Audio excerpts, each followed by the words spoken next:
مکہ کے ایک بہت بڑے کافر کو کسی نے بتایا کہ تمہارے 2 بیٹوں نے اسلام قبول کر لیا ہے۔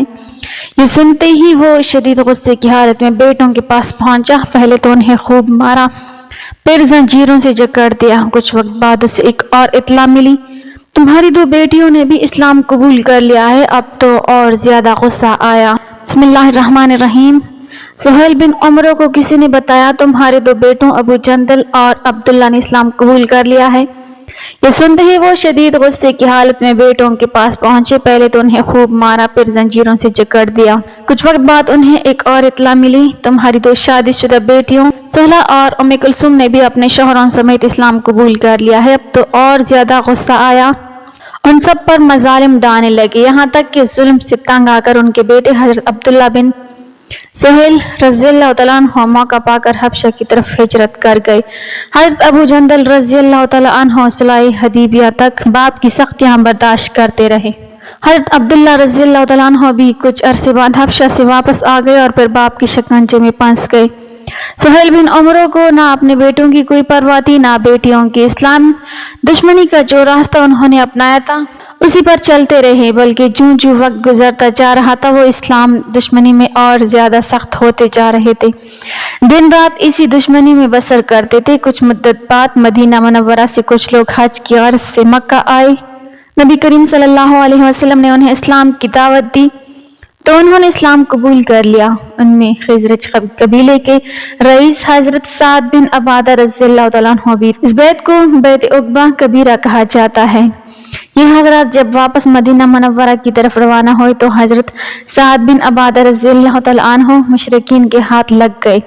انہیں پکڑنے والوں میں سہیل بن عمرو بھی شامل تھے۔ انہوں نے مل کر حضرت سعد رضی اللہ تعالیٰ عنہ کو مارنا شروع کر دیا، پھر انہیں باندھ دیا گیا۔ سر کے بال پکڑ کر گھسیٹنے لگے۔ خود حضرت سعد رضی اللہ تعالیٰ عنہ بیان کرتے ہیں کہ جب یہ لوگ مجھے بری طرح مار پیٹ رہے تھے تو ایک سرخ و سفید رنگ کا خوبصورت آدمی میری طرف آتا نظر آیا۔ میں نے خیال کیا یہ شخص معقول ہے، ضرور مجھ سے ہمدردی کرے گا، مجھے ان کے ظلم و ستم سے نجات دلائے گا، لیکن میرا خیال غلط نکلا۔ وہ بھی انہی کا ساتھی تھا، بلکہ ان سے زیادہ سخت ظالم تھا۔ اس نے آتے ہی میرے منہ پر اس قدر زوردار تھپڑ رسید کیا کہ میرا منہ گھوم گیا۔ ایک روایت میں منہ پر گونسا مارنے کے الفاظ ہیں۔ اب میں نے جان لیا کہ ان لوگوں میں کوئی خیر نہیں ہے۔ آخر ایک مشرک ابو البختری بن ہشام کو میری حالت پر کچھ ترس آیا، اس کی مدد سے اس ظلم و ستم سے نجات پا سکا، لیکن جس کے بارے میں نے یہ گمان کیا تھا کہ وہ مجھ پر ترس کھائے گا اس نے تو الٹا اور ظلم کیا تھا، اور یہ تھے سہیل بن عمرو۔ 2 ہجری میں غزوہ بدر پیش آیا۔ سہیل بن عمرو بڑے جوش کے عالم میں دوسرے مشرکوں کے ساتھ مسلمانوں سے جنگ کرنے کے لیے گئے، لیکن بدر کے میدان میں قریش کو شکست فاش ہوئی تو اب یہی سہیل حضرت مالک رضی اللہ تعالیٰ عنہ کے ہاتھ قید ہو گئے۔ جب وہ حضور صلی اللہ علیہ وسلم کے سامنے لائے گئے تو انہیں دیکھ کر حضرت عمر رضی اللہ تعالیٰ عنہ کے ایمان نے جوش مارا۔ آج وہ شخص ان کے قبضے میں تھا جس نے سال ہر سال مسلمانوں پر ظلم کے تیر برسائے تھے، زبان سے بھی آگ کے شعلے اگلے تھے۔ انہوں نے رسول اللہ صلی اللہ علیہ وسلم سے عرض کیا، یا رسول اللہ صلی اللہ علیہ وسلم، اگر اجازت ہو تو میں سہیل کے اگلے 2 دانت توڑ دوں تاکہ اس کی تقریر کی قوت جاتی رہے۔ دراصل یہ زبردست قسم کے مقرر تھے، اپنی تقریر سے لوگوں کے جذبات میں آگ لگا دیتے تھے۔ حضرت عمر رضی اللہ تعالیٰ عنہ کی بات سن کر رحمت عالم صلی اللہ علیہ وسلم نے فرمایا، نہیں عمر، ایسا نہ کرو، اللہ نے اسے خطابت کی جو صلاحیت عطا فرمائی ہے شاید کبھی تمہیں اس سے فائدہ پہنچ جائے اور تم خوش ہو جاؤ۔ اس کے بعد نبی کریم صلی اللہ علیہ وسلم نے سہیل سے فدیہ لے کر انہیں آزاد کر دیا۔ غزوہ بدر کے بعد سہیل غزوہ احد اور غزوہ احزاب میں بھی قریش کے ساتھ مسلمانوں سے جنگ کرنے کے لیے آئے، لیکن ہر بار انہیں ناکامی ہوئی۔ مسلسل ناکامیوں کا بھی ان پر کوئی اثر نہ ہوا، بدستور اسلام دشمنی میں لگے رہے۔ 6 ہجری میں رسول اللہ صلی اللہ علیہ وسلم 1400 صحابہ کرام رضی اللہ تعالیٰ عنہم کے ساتھ عمرے کا احرام باندھ کر مکہ کی طرف روانہ ہوئے۔ قریش کو معلوم ہوا تو انہوں نے مسلمانوں کو روکنے کی تیاریاں کر لیں۔ حضور صلی اللہ علیہ وسلم کو قریش کے ارادوں کی خبر ملی تو آپ صلی اللہ علیہ وسلم نے مکہ سے ایک منزل ادھر حدیبیہ کے مقام پر پڑاؤ ڈال دیا اور قریش کو پیغام بھیجا کہ ہم جنگ کے ارادے سے نہیں آئے، ہم تو صرف عمرہ کرنے آئے ہیں۔ اس مقام پر کفار سے ایک صلح نامہ لکھا گیا، اسی کو صلح حدیبیہ کہتے ہیں۔ اس صلح نامے کے لیے قریش نے سہیل بن عمرو کو بھیجا۔ سہیل بن عمرو نے اس موقع پر بھی بہت سخت رویہ اختیار کیا۔ ان کے بیٹے حضرت ابو جندل رضی اللہ تعالیٰ عنہ خود کو کسی طرح زنجیروں سے چھڑا کر نبی پاک صلی اللہ علیہ وسلم کی خدمت میں پہنچ گئے۔ سہیل بن عمرو نے صلح نامہ لکھنے کی شرط لگا دی کہ پہلے حضرت ابو جندل کو ان کے حوالے کیا جائے، اس طرح انہیں واپس ان کے حوالے کرنا پڑا۔ اس موقع پر حضرت ابو جندل دھاڑی مار مار کر روئے۔ رسول اللہ صلی اللہ علیہ وسلم نے انہیں صبر کی تلقین کی اور فرمایا بہت جلد بہتر نتیجہ ظاہر ہوگا، فکر نہ کرو۔ غرض یہ کہ اس وقت تک بھی سہیل بن عمرو کا ظلم اسی طرح جاری رہا۔ آخر 8 ہجری میں مکہ فتح ہوا۔ اس وقت سہیل بن عمرو، اکرمہ بن ابو جہل اور صفوان بن امیہ نے قریش کے گروہ کے ساتھ مسلمانوں پر حملہ کیا۔ حضرت خالد بن ولید رضی اللہ تعالیٰ عنہ کے دستے نے ان کا مقابلہ کیا اور ان کے مقصد میں ناکامی سے دوچار کیا۔ ان میں سہیل بن عمرو بھی تھے۔ یہ اپنے گھر جا چھپے۔ اب وہ اپنے بیٹے حضرت عبداللہ رضی اللہ تعالیٰ عنہ کے پاس گئے۔ انہیں عبداللہ کے پاس جن پر کئی سال سے برابر ظلم کرتے رہے تھے ان سے کہا، اے میرے بیٹے، جیسے بھی ہو محمد صلی اللہ علیہ وسلم سے میری سفارش کرو، میری جان بخشی کراؤ۔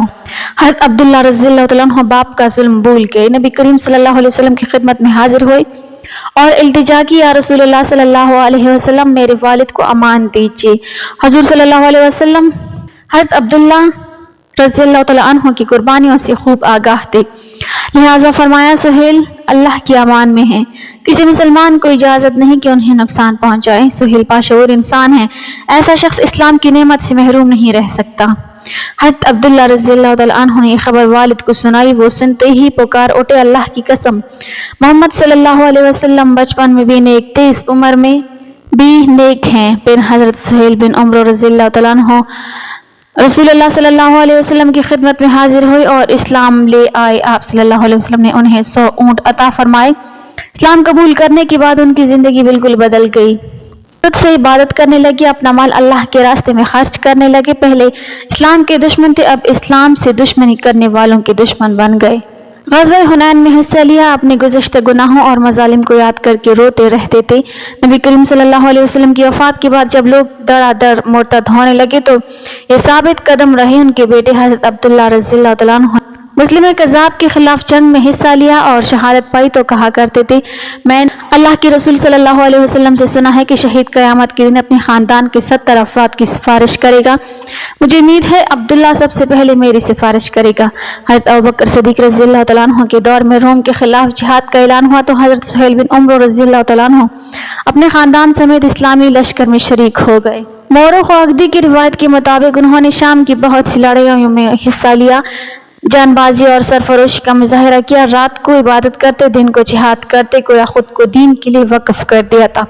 شام کی سب سے خوفناک لڑائی جنگ یرموک تھی۔ اس میں سہیل رضی اللہ تعالیٰ عنہ اسلامی فوج کے ایک دستے پر سالار مقرر تھے۔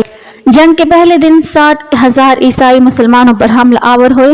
اس موقع پر حضرت خالد بن ولید رضی اللہ تعالیٰ عنہ صرف 60 مجاہدین ساتھ لے کر ان کے مقابلے پر نکلے، یعنی ایک مسلمان کے مقابلے پر 1000 کافر تھے، اور دنیا میں اس کی کوئی مثال نہیں ملتی کہ 1000 کے مقابلے پر ایک آدمی آیا ہو۔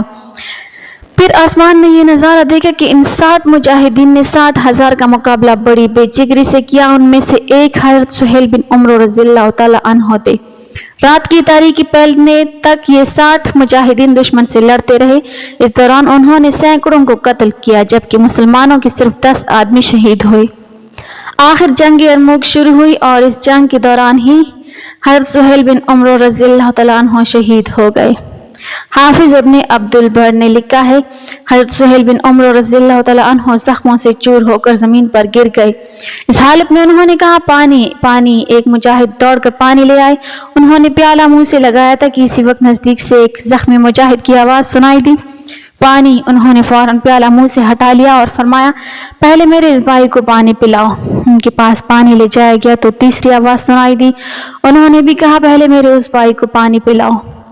جب تیسرے کے پاس لایا گیا تو وہ دم توڑ چکا تھا۔ پانی پلانے والے ساتھی جلدی سے واپس پلٹے تاکہ دوسروں کو پانی پلا دیں۔ وہاں پہنچے تو وہ دم توڑ چکے۔ یہ حضرت سہیل بن عمرو رضی اللہ تعالیٰ عنہ کے پاس پہنچے تو ان کی روح بھی پرواز کر چکی تھی۔ ایک روایت میں یہ ہے کہ پانی اس طرح 7 آدمیوں تک لایا گیا اور 7 دم توڑ گئے، یعنی پانی کرتے دنیا سے رخصت ہو گئے، لیکن مرتے وقت بھی دوسروں کو ترجیح دیتے رہے۔ یہ اسلامی اخوت کی ایسی مثال ہے جسے پوری دنیا پیش نہیں کر سکتی۔ اللہ تعالی ہمیں نیک عمل کرنے کی توفیق عطا فرمائے اور ہمیں نیکوکاروں میں شامل کرے، آمین یا رب العالمین۔ ناظرین، کمنٹ باکس میں اللہ تعالیٰ کے 99 ناموں میں سے ایک نام ضرور ٹائپ کریں۔ ویڈیو اچھی لگی ہو تو لائک کر دیں، چینل کو سبسکرائب کر دیں۔ ملتے ہیں اگلی ویڈیو میں، تب تک کے لیے اللہ حافظ۔